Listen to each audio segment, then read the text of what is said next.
সারা দেশের মতো চট্টগ্রামও আজও সরগরম ছিল শেষ মুহূর্তে নির্বাচনী প্রচারণায়। দুই প্রধান জোটের শেষ দিনে প্রচারণার খবর জানতে আমরা এখন আপনাদের নিয়ে যাচ্ছি চট্টগ্রামে। সেখানে আছেন আমাদের চট্টগ্রামের স্টাফ রিপোর্টার শামসুল হক হায়দারি।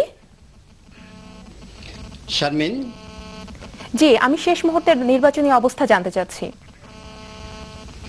আপনি বলছেন যে শেষ মুহূর্তে নির্বাচনী প্রচারণা এবং প্রার্থীদের তাদের নিজ নিজ অবস্থান এখন কি পর্যায়ে, তারা কি কি মনে করছেন, আর এই বিষয়গুলো জানার জন্য আমরা আজকে আমাদের চট্টগ্রামের স্টুডিওতে ডেকে এনেছি, আমন্ত্রণ জানিয়েছি দুই জোটের দুজন গুরুত্বপূর্ণ প্রার্থীকে। আমাদের এখানে রয়েছেন, আমি যে দুজন তাদেরকে প্রথমে পরিচয় করিয়ে দিই।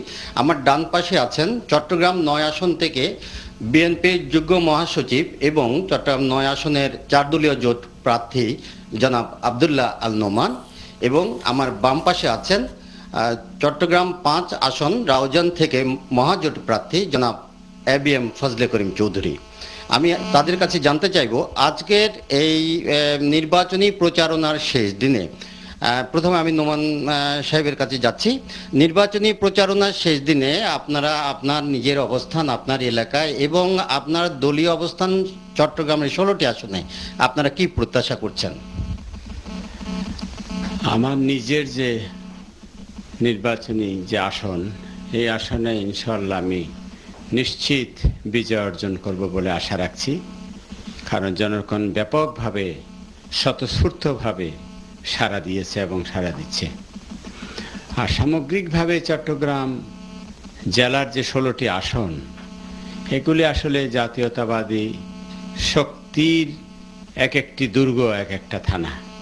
তো সেদিক থেকে আমি মনে করি যে প্রায় সবগুলি আসনেই আমরা হয়তো পাব। এই আমি স্বতঃস্ফূর্ততা দেখে জনগণের, এবং বিশেষ করে দেশ বাঁচাও, সম্পদ বাঁচাও, মানুষ বাঁচাও, এই যে স্লোগান আমাদের দেশনেত্রী বেগম খালেদা জিয়া দিয়েছেন, এই ডাকে ব্যাপকভাবে জনগণ সাড়া দিচ্ছে।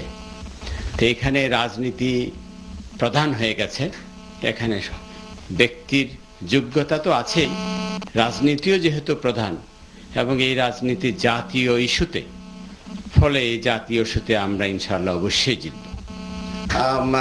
আমরা জানলাম জনাব নোমানের কাছে, এবং এখন আমি যাব চট্টগ্রাম 5 আসন থেকে মহাজোট প্রার্থী জনাব এবিএম ফজলে করিমের কাছে।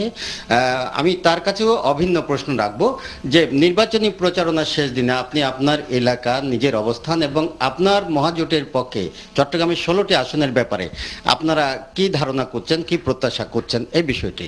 প্রথমেই আমি আমার রাউজানবাসীর পক্ষ থেকে এনটিভিকে ধন্যবাদ জানাচ্ছি যে আজকে আমাকে আমন্ত্রিত করার জন্য। আমি আমার নির্বাচনী এলাকার কথা আগে বলি। আমি বিগত দিনে, দুর্দিনে আমাকে আমার এলাকার মানুষ নির্বাচিত করেছে।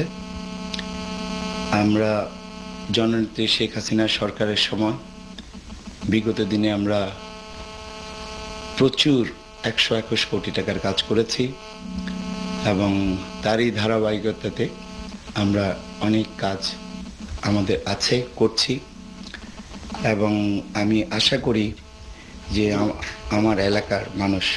যে আপনি আপনার সার্বিক অবস্থাটা কেমন মনে করছেন? সার্বিক অবস্থার মধ্যে যেটা আমি বলবো, মানুষ পরিবর্তন চায়, এবং এই এলাকা আমি মনে করি 16টি আসনের মধ্যে আমরা সংখ্যাগরিষ্ঠ আমরা পাবো ইনশাল্লাহ। এবং এখন নেত্রী বলেছেন দিন বদলের পালা। আমরা নতুন প্রজন্মর কাছে অনেক কিছু আশা করি, এবং আমি মনে করি নতুন প্রজন্ম ভোট দিতে আগামী দিনে ভেবে চিনতে, অতীত চিন্তা করে, এবং তারা তাদের রায় প্রদান করবে। এবং এইবার আমি মনে করি সারা বাংলাদেশে নৌকার জোয়ার এসছে, এবং সারা বাংলাদেশে মহাজোট, আমি বিশ্বাস করি মহাজোট ক্ষমতায় আসবে। আমাদের কষ্ট করে এই ব্যস্ততম সময়ের মধ্যে দুজন গুরুত্বপূর্ণ প্রার্থী আমাদের চট্টগ্রাম স্টুডিওতে যারা এসেছেন, আমি এনটিভির পক্ষ থেকে তাদেরকে ধন্যবাদ জানিয়ে আমি ফিরে যাচ্ছি আমাদের ঢাকার স্টুডিওতে, যেখানে রয়েছে। আপনাকে ধন্যবাদ। প্রার্থীদের চূড়ান্ত শোডাউনে আজ মিছিলের শহরে পরিণত হয় বরিশাল। প্রধান দুই দল আওয়ামী লীগ আর বিএনপির পাশাপাশি ব্যাপক লোক সমাগম দেখা যায় আরেক প্রতিদ্বন্দ্বী দল ইসলামী আন্দোলনের গণমিছিলেও।